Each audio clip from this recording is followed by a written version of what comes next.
eu gostaria que você abrisse a sua Bíblia comigo no Salmo 100. Daqui a pouco, em alguns minutos, nós vamos cercar a mesa do nosso Pai, do nosso Rei. Vamos nos alegrar, nos lembrando daquilo que Ele fez por nós na cruz do Calvário. Uma noite muito especial, de muita alegria. Portanto, o tema para a nossa breve reflexão de hoje à noite será: celebremos ao Senhor. Vamos celebrar ao Senhor. Uma palavra sobre a glória e a dignidade do nosso glorioso Deus, com base no Salmo 100, um salmo de ações de graças ao Senhor. O texto diz assim: celebrai com júbilo ao Senhor todas as terras, servi ao Senhor com alegria, apresentai-vos diante dele com cântico. Sabei que o Senhor é Deus, foi Ele quem nos fez e dele somos o seu povo e rebanho do seu pastoreio. Entrai por suas portas com ações de graças e nos seus átrios com hinos de louvor. Rendei-lhe graças e bendizei-lhe o nome, porque o Senhor é bom, a sua misericórdia dura para sempre, e de geração em geração a sua fidelidade. Que Ele possa propor a sua palavra ao nosso coração. Vamos orar, meus irmãos, em nome de Jesus. Meu Deus, nós te amamos com toda a força do nosso coração e é razão de muita alegria para todos nós nos assentarmos ao redor da tua mesa para louvarmos o teu nome e engrandecermos a ti. Nesse momento em que vamos refletir, ó Pai, com base em tua preciosa palavra, que o Senhor possa falar ao nosso coração de acordo com aquilo que nós precisamos ouvir, preparando-nos, ó Deus, para o tempo de comunhão que teremos ao redor da tua mesa. Meu Deus, permita que o teu Espírito possa mover-se de forma poderosa em nosso meio, de modo a iluminar as nossas mentes, enternecer os nossos corações e falar conosco de uma maneira peculiar, de uma maneira apropriada, levando em consideração aquilo que nós particularmente viemos buscar aqui, Senhor. Ser propício para conosco mais uma vez neste lugar e fala ao nosso coração. Meu Deus, essa é a nossa humilde oração em tua presença, gratos, ó Pai, porque sabemos que em razão do mérito do teu Filho, sempre que nós oramos, o Senhor nos ouve. Muito obrigado por isso, ó Pai, em nome de Jesus, amém, glória a Deus. Pois bem, irmãos, nós temos 5 ordens no Salmo 100, e a primeira das ordens que nós encontramos é que precisamos celebrar ao Senhor. O texto diz: celebrai com júbilo ao Senhor todas as terras. A palavra que o autor do Salmo usa para celebrar, o termo hebraico ruá, tem a ver com proclamar a plenos pulmões, bradar em alta voz. Em outras palavras, tem a ver com exteriorizar a sua alegria. Portanto, o autor dessa magnífica oração nos convida a propagarmos a glória e a majestade do nosso Deus com toda a força do nosso ser, para que todos saibam que Ele é Deus e reconheçam o seu senhorio. Portanto, todos os povos precisam conhecer que o nosso Deus é bom, que a sua misericórdia dura para sempre e que há esperança para todos quantos se rendem ao seu senhorio. Todos nós que aqui estamos, e bem assim aqueles irmãos preciosos que nos acompanham pela internet, possuem razões de celebrar o nome do Senhor, sim ou não? Mas como nós possuímos razões para celebrar o nome do Senhor, inclusive em razão daquelas pequenas coisas que por vezes nos ocorrem, acontecem conosco e que na correria do dia a dia, em nossas agendas lotadas, nós não conseguimos refletir a respeito de como por vezes a graça do Senhor nos visita em coisas que aos nossos olhos são muito simples, como por exemplo, eu estava com vontade, irmãos, de comer pão de queijo, mas pão de queijo é muito bom, não é? Uma pessoa que não gosta de pão de queijo é uma pessoa que precisa de oração, irmãos, porque é uma coisa preciosa, deliciosa. E a minha esposa preparou para mim hoje à tarde, com um cafezinho, e eu estava pensando nesse salmo, e eu dizia para Deus, olhando para aquele pão de queijo quentinho: você está com água na boca, não está? Pois é, celebre ao Senhor. Não custa uma fortuna para você comprar um pão de queijo e aquecê-lo e comer com um cafezinho. Deus é bom, Ele nos propicia esses momentos, cafezinho ao cair da tarde, com pão de queijo, é tudo de bom. meus irmãos, e eu contemplava aquilo que Deus fazia na minha vida e agradecia a Ele, porque eu tinha saúde para me apetecer disso, estava lá diante da minha esposa, os meus filhos estavam em casa, nós nos preparávamos para esse culto maravilhoso, com boas informações a respeito do nosso jantar, das cadeiras que vão chegar, a igreja do Senhor caminhando, as famílias firmes na fé. Nós temos muitas razões para agradecer a Deus, irmãos, para celebrar o nome do Senhor. A palavra dele está repleta de motivos. Um dos motivos principais que nós temos é o fato de que o nosso Deus é o Criador de todas as coisas. Houve uma época em que não havia nada, existia apenas o Senhor em sua santíssima trindade. Até que por meio do seu amor ele disse: sejam feitos os céus e a terra. Está escrito no Gênesis capítulo 1, verso 1. No princípio criou Deus os céus e a terra. Então, por meio da sua palavra preciosa, toda essa expansão de mundo que você contempla com seus olhos, foi criado por ele, para a sua glória, mas para a nossa alegria. Mas é maravilhoso. Você pega um telescópio, há muitas informações sobre isso, sobretudo na internet, e você começa a analisar o espaço, o universo. Há inúmeras galáxias, há Pleiades, há nebulosas, há a Via Láctea, que é a nossa galáxia, e dentro da nossa galáxia há o nosso sistema solar. Ainda há pouco, nós, seres humanos, conseguimos a empreitada fabulosa de voltarmos à órbita da Lua. E eu quero acreditar que você acompanhou tudo aquilo. E nós ficávamos maravilhados com a tecnologia que nós temos, a maneira formidável com que nós construímos todos aqueles foguetes, e aquelas pessoas corajosas foram até a Lua e voltaram. Meus irmãos, é magnífico observar tudo isso, não é? Eu não quero diminuir esse projeto porque ele foi auspicioso. Nós estamos falando de homens e mulheres que são muitíssimo inteligentes. Mas a Lua é logo ali, irmãos. Se comparado ao tamanho do universo, meu Deus, se bem que essa empreitada foi épica, mas nós estamos muito aquém daquilo que poderíamos fazer se comparados à expansão de mundo que é o universo inteiro com todas as suas galáxias.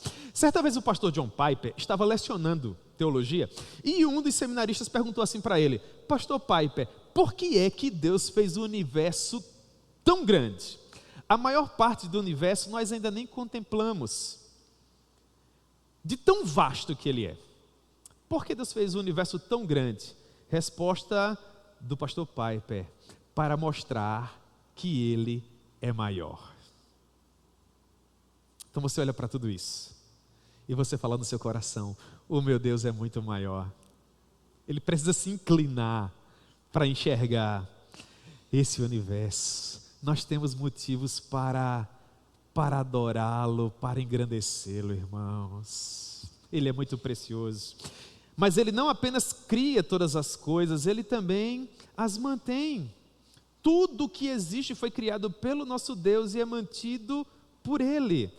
Até o funcionamento do nosso pequeno sistema solar, não é?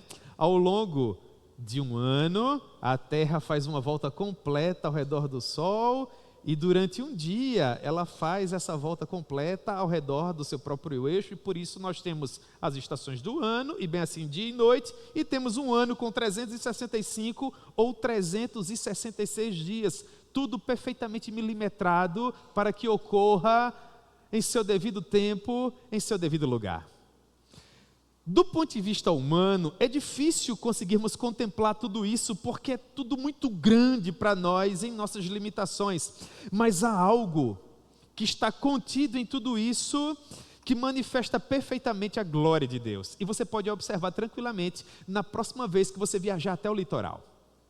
Você vai fazer esse exercício, você vai lembrar dessa breve pregação de hoje à noite. Então, próxima vez que você for no litoral, para ali naquele calçadão e fica olhando para as ondas do mar quebrando.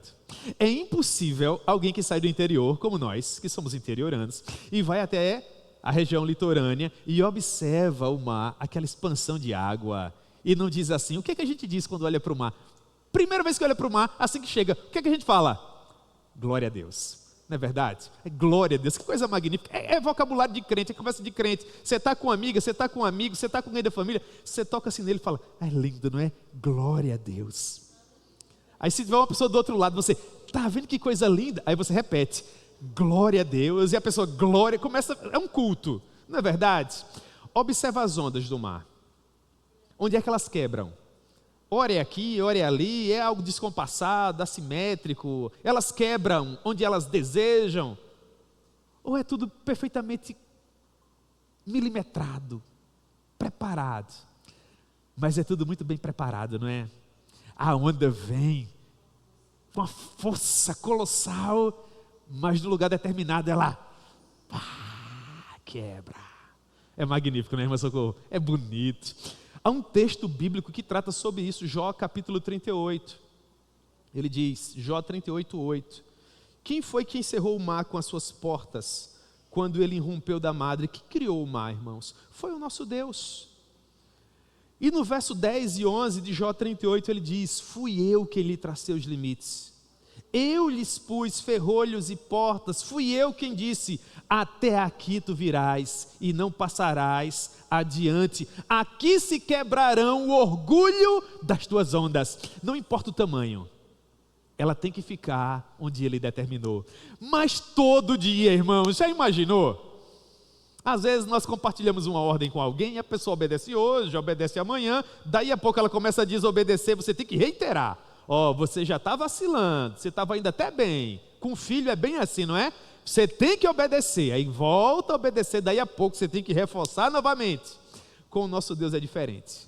Quando Ele criou todas as coisas, Ele olhou para o mar e disse, mar, você virá até aqui e aqui você recuará. Até hoje.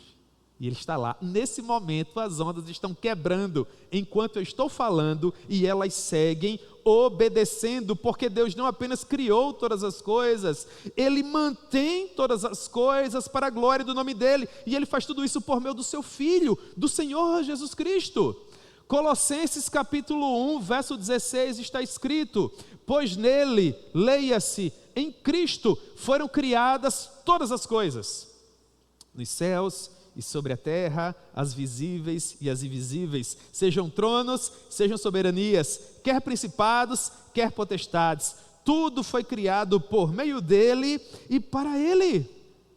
O autor do tratado aos Hebreus, no capítulo 1, a partir do verso 1 até o verso 3, vai dizer a mesma coisa, havendo Deus outrora falado muitas vezes e de muitas maneiras aos pais, pelos profetas, nesses últimos dias nos falou pelo Filho, a quem constituiu herdeiro de todas as coisas, pelo qual fez apenas o planeta Terra, é isso que está escrito, pelo qual fez o universo, Ele que é o resplendor da glória e a expressão exata do seu ser. Agora olha para a porção final do verso 3. A porção final do verso 2 diz que Ele criou todo o universo. Agora olha para a porção final do verso 3. Sustentando todas as coisas. Eu olho para aquelas imagens da terra girando em seu próprio eixo e eu fico imaginando Jesus assim. Eu fico imaginando a terra dando a volta ao redor do sol, parece o Senhor Jesus brincando com uma espécie de ioiô, né? Joga, aí volta. Um buraco negro, o que seria? Ele fez um planeta e apagou, virou um buraco negro. Meu Deus, irmãos. Deus é digno de ser louvado, Ele é digno de ser engrandecido. Com base no dever que temos de louvar e bendizer esse Senhor que é todo poderoso, nós agora avançamos para a segunda ordem. Se no primeiro momento nós temos que celebrá-lo, todos nós temos motivos para celebrar ao nosso Deus. Em um segundo momento ele diz, servi, verso 2, servi ao Senhor, mas não de qualquer forma. Nós não somos chamados a servir ao nosso Deus de qualquer maneira, nós somos ordenados a servi-lo com alegria, apresentarmos-nos diante dele com cântico. A palavra que o autor sagrado usa para servir é uma palavra que tem a ver com transpirar, tem a ver com vestir a camisa, com comprar a visão. É se envolver de tal forma na obra do Senhor a ponto de transpirar por isso. É amar aquilo que você faz, é colocar a mão na massa, por assim dizer. O Senhor Jesus viveu isso muito bem. No Evangelho segundo João, no capítulo 4, no verso 34, Jesus compartilha conosco algo daquilo que ele tinha em mente quando pensava em servir ao Pai. João 4,34, o Senhor Jesus diz: a minha comida consiste em fazer a vontade do meu Pai. Comer nos mantém vivos, comer nos fortalece, comer é aquilo que nos possibilita acordarmos amanhã. Sem nos alimentarmos, tudo isso é retirado de nós. Que espécie de metáfora Jesus usa aqui? Em outras palavras, é como se ele estivesse dizendo: o que me dá razão de ser, o que me mantém vivo, o que me fortalece, o motivo pelo qual eu acordo no dia seguinte, em tudo tem a ver com fazer a vontade do meu Pai. A vida do Senhor Jesus, toda ela, sempre foi um ato de adoração. Foi mesmo Ele quem nos disse no mesmo Evangelho de João, capítulo 9, verso 4. É necessário que façamos as obras daquele que me enviou enquanto é dia. Jesus não apenas vivia para a glória do Pai, se associava a essa obra com toda a força do seu ser. Jesus também entendia que havia um senso de urgência. Ele precisava trabalhar enquanto era dia. A mesma coisa, meus irmãos, eu gostaria de transmitir para vocês hoje à noite. Nós precisamos nos relacionar com a obra do Senhor de tal modo que ela venha nos fazer transpirar. Você precisa se envolver com ela, colocar a mão nessa massa, vestir essa camisa, comprar essa visão. Mas você precisa fazer isso o máximo que você puder, porque nós temos pouco tempo, nós temos a nossa vida, mas a vida passa depressa demais. Olha o que o Moisés vai dizer: a vida de um homem é 70 anos, bem que podia ser mais, não é, irmãos? Quem é mais vigoroso, ele diz, quem é mais forte, vai viver uns 80, 90, mas quando passa de 70, o que nos resta é canseira e enfado. Bem que Moisés podia dizer, quando passa de 70, o que vem é a aposentadoria, é viagem, é brincar com os netinhos, não é? Não é o que o Moisés diz, irmãos. O que é que o Moisés diz? Canseira e enfado. Não significa dizer que você não vai ter vida útil, é claro que você vai ter, mas os seus joelhos não serão os mesmos. A sua coluna vai dizer, estou aqui. Me usa direitinho aí, está pensando o quê? Quer que eu trave? Ó, se eu quisesse.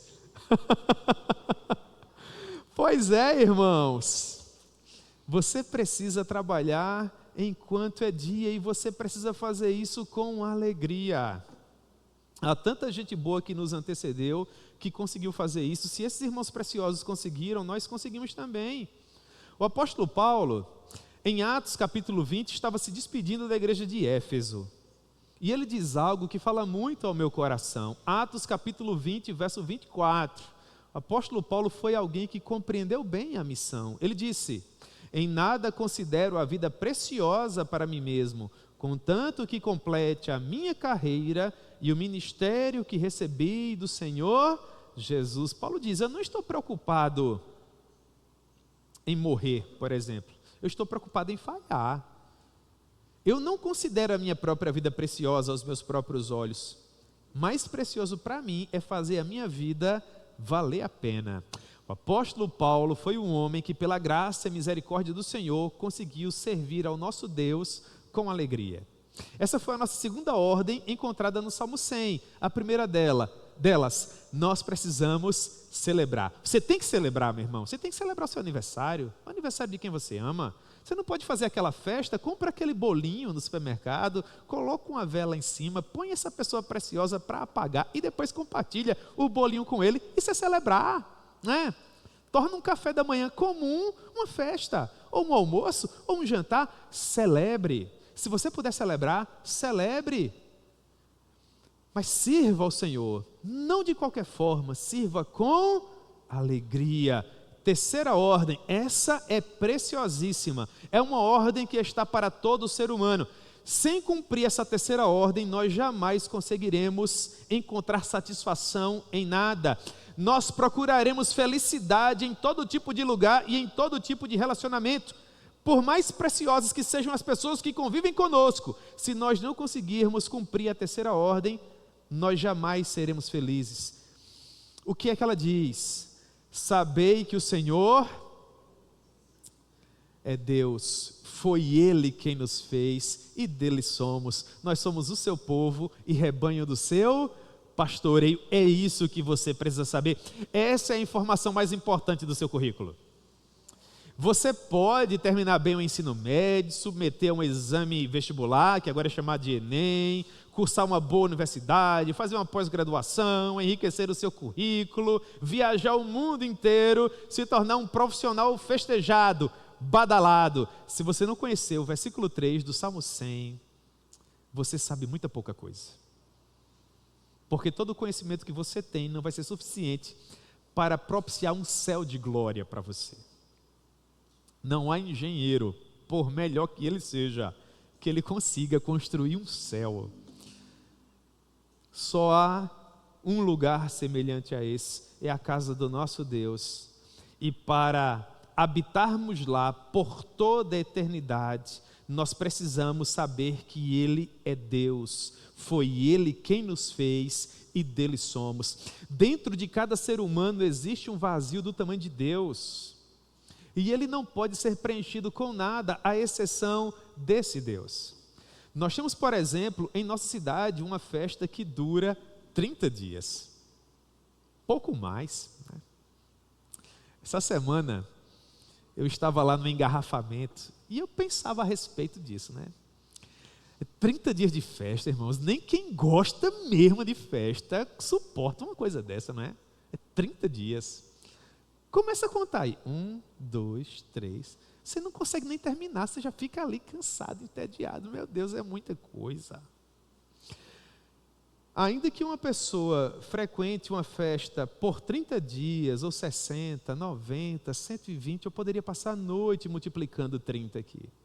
Ainda assim, essa pessoa não seria finalmente satisfeita. Ela ainda assim não encontraria a paz e a felicidade que procura.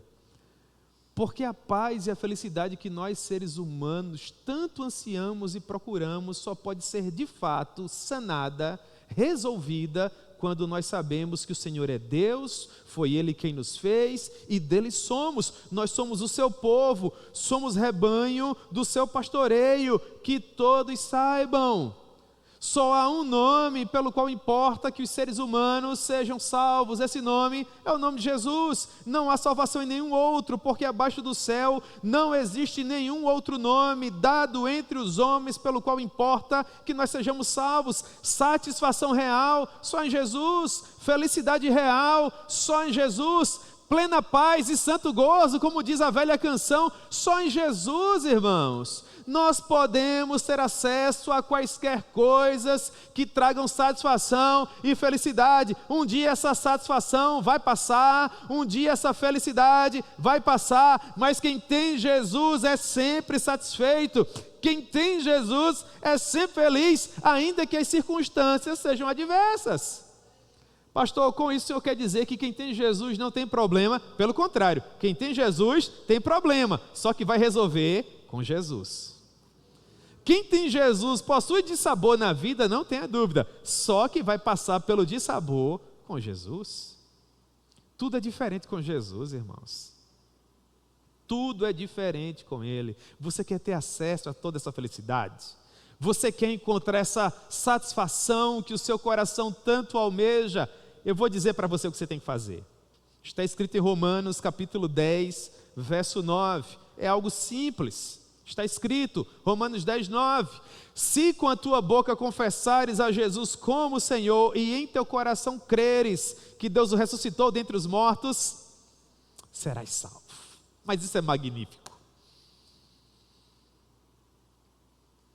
Porque com o coração se crê para a justiça e com a boca se confessa a respeito da salvação. Verso 11, porquanto a Escritura diz, todo aquele que nele crê não será confundido. Aí vem Romanos 10, 13, que deveria ser escrito com letras douradas. Romanos 10, 13 é formidável. Todo aquele que invocar o nome do Senhor será salvo. Não tem como tornar mais simples. Você quer encontrar satisfação? Venha para Jesus. Você quer encontrar paz? Quer fazer os seus pés descalços e cansados finalmente encontrarem repouso, descanso? Venha para Jesus.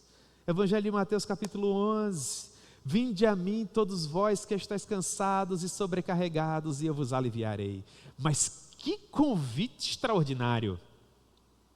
Tomai sobre vós o meu jugo e aprendei de mim, que sou manso e humilde de coração, e então vocês finalmente encontrarão repouso para as vossas almas. Por quê?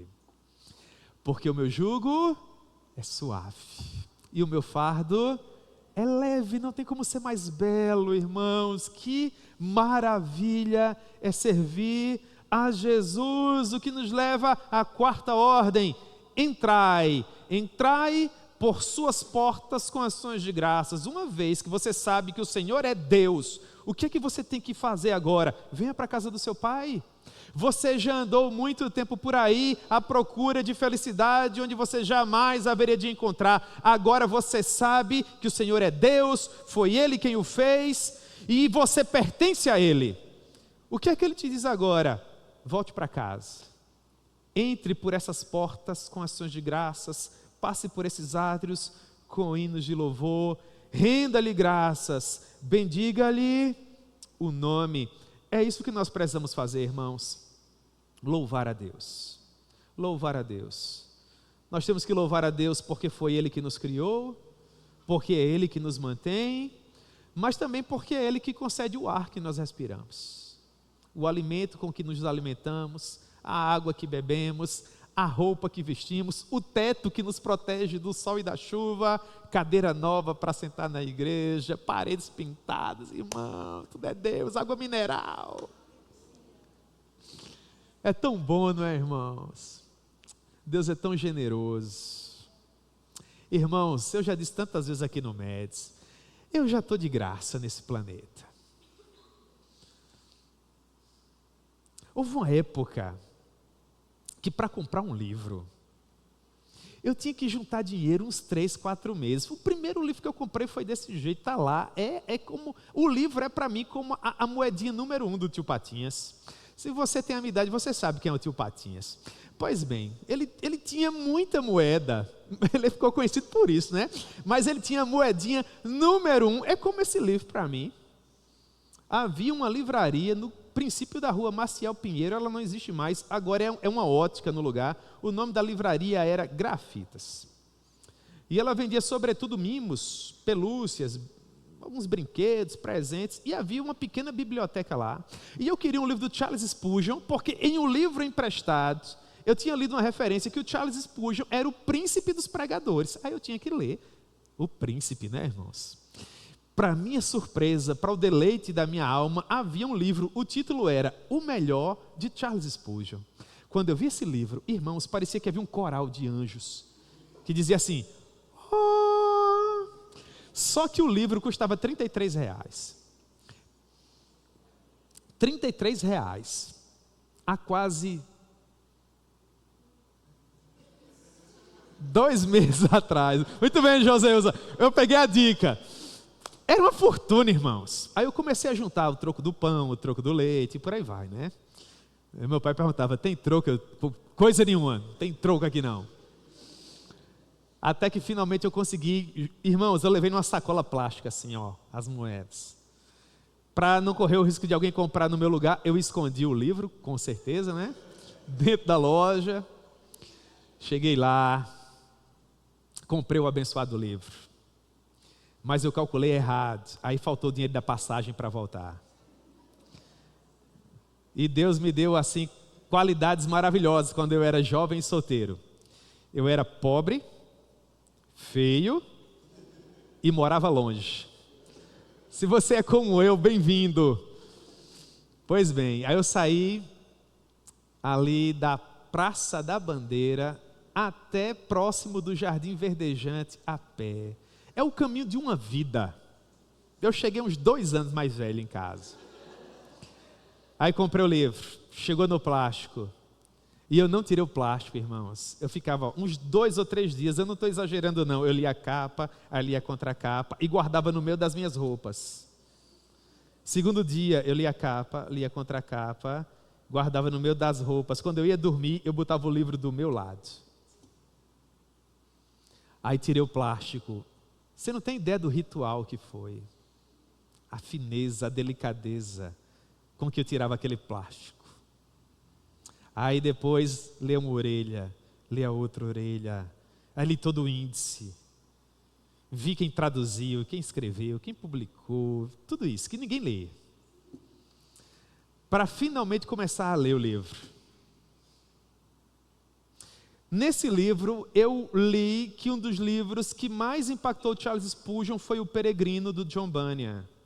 Aí fui noutra livraria que existia em Campina Grande chamada Manancial. Só vendia O Peregrino e A Peregrina e só tinha uma edição de aniversário, chique, capa dura, com letras douradas, com um monte de gravura, dentro de um box. Isso há esse tempo atrás. Custava R$127. E agora eu vou fazer o quê, irmãos? Meses novamente para comprar. E guardava no meio das roupas, da mesma forma, para os livros dormirem aquecidos. Por que é que eu lembro disso, irmãos? Porque pela graça de Deus, se você for lá em casa, e você vai lá em casa um dia tomar um cafezinho e comer um pão de queijo, você vai ver que há 2 ou 3 livros lá. Eu gosto de livros, os meus filhos gostam de livros, Raíssa está gostando de livro também. A Raíssa gosta mais de roupa, mas ela gosta de livro também. E às vezes eu acordo de madrugada e eu não acendo nenhuma lâmpada lá em casa. Eu vou no banheiro, tomo água e volto. E quando eu estou voltando para o quarto, eu paro na entrada do escritório. Escritório que eu digo é um quartinho, irmãos. E eu fico tentando encontrar na minha mente onde é que cada livro está. E só Deus sabe quanto tempo eu passo fazendo isso, irmãos. E no final eu sempre agradeço a Deus, porque houve uma época que eu não tinha condições de ler um.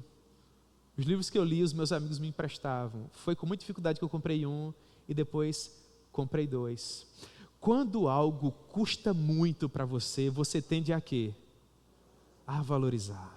Mas quando as coisas vêm muito fácil, você tende a desvalorizá-la.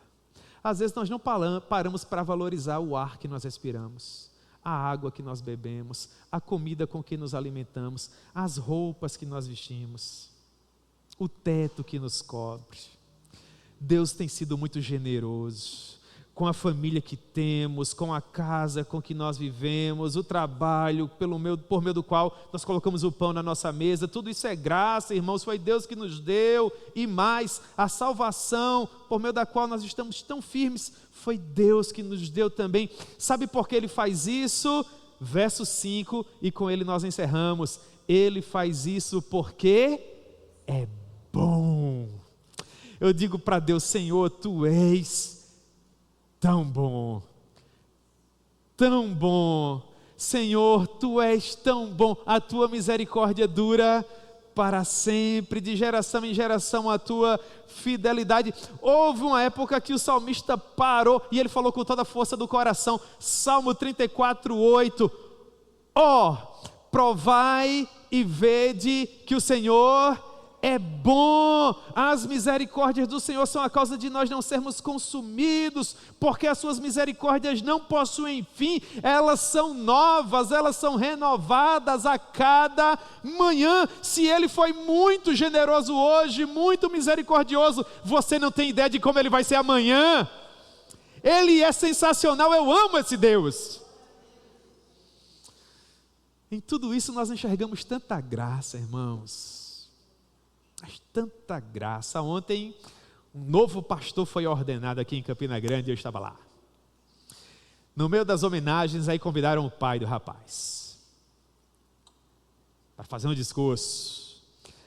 E ele falou assim: Senhor, eu te agradeço, porque hoje o Senhor realizou um dos maiores sonhos da minha vida, ver o meu filho, um ministro da palavra. E então ele chorou, irmãos. E quem mais vocês acham que estava chorando? Quem mais? Já imaginou? Eu sei, irmãos, que os nossos filhos serão aquilo que Deus desejar que eles sejam. E eu sei que a imensa maioria de nós, sobretudo vocês que gentilmente me ouvem aqui, quando pensam no futuro dos filhos, geralmente é medicina, é engenharia, é alguma coisa com computador, essas coisas preciosas aí. E vocês estão certíssimos. Eu queria que o meu filho fosse pastor, irmãos. Já imaginou? Meu Deus do céu. Deus sabe, o meu coração nem ia aguentar uma emoção como essa. A minha filha estava aqui dando um aviso missionário, o meu coração já bate descompassado, irmãos. Eu sei que vocês são da mesma forma. Há muitas formas com as quais, ou por meio das quais, os nossos filhos nos deixam muitíssimo orgulhosos, mas ver os nossos filhos mais apaixonados por Jesus do que nós somos, não há nada que supere. Não é verdade? Porque tudo mais que os nossos filhos vierem a realizar, eles vão realizar aqui. Com tudo que os nossos filhos fazem para Deus, vai durar por toda a eternidade. Então, se você, hoje à noite, tem um filho pequenininho ainda, igual o Thomas está lá na salinha de gravata borboleta e um lenço. Agradeça muito a Deus. Não é? Agradeça muito a Deus. Sua filha aqui na igreja, o seu filho, às vezes pré-adolescente, adolescente, jovem, irmãos, isso é... Deus é bom, a sua misericórdia dura para sempre. Ah, como esse Deus é maravilhoso. Eu quero convidar o louvor para nós louvarmos esse Deus. Enquanto o louvor se aproxima, eu gostaria de fazer algumas considerações com base no Salmo 100. A primeira delas: agradeça a Deus por todos os seus benefícios. Se encarregue de saber que você tem agradecido a Deus. Eu fiz um desafio semana passada, eu quero saber aqui quem foi que fez, quem foi que conseguiu tomar um cafezinho à tarde com um pãozinho assado. Você conseguiu? Eu consegui também. E agradeci a Deus. É bom demais, não é, irmãos? É melhor do que trocar de carro. É melhor do que fazer uma reforma. Trocar de carro, você tem que trabalhar tanto. Fazer uma reforma, meu Deus, vai fazer uma reforma para você ver. Vai fazer uma viagem internacional, tanto você tem que trabalhar. Tudo isso é maravilhoso. Mas um cafezinho com um pãozinho assado no final da tarde, irmãos, é bom demais. E uma pizza no final do culto. Você viu aí? Pois é. Agora eu vou fazer uma pergunta para você. Tem que ser milionário para fazer isso? É difícil demais tirar uma foto lá em frente à Torre Eiffel ou na muralha da China. É difícil demais comprar um carro zero do ano. Deus é maravilhoso, Ele concede tudo isso. Vai conceder a você também, em nome de Jesus. Mas um cafezinho é tranquilo. E tem que ser por meio da mesma misericórdia para ter prazer nele. Você sabia disso?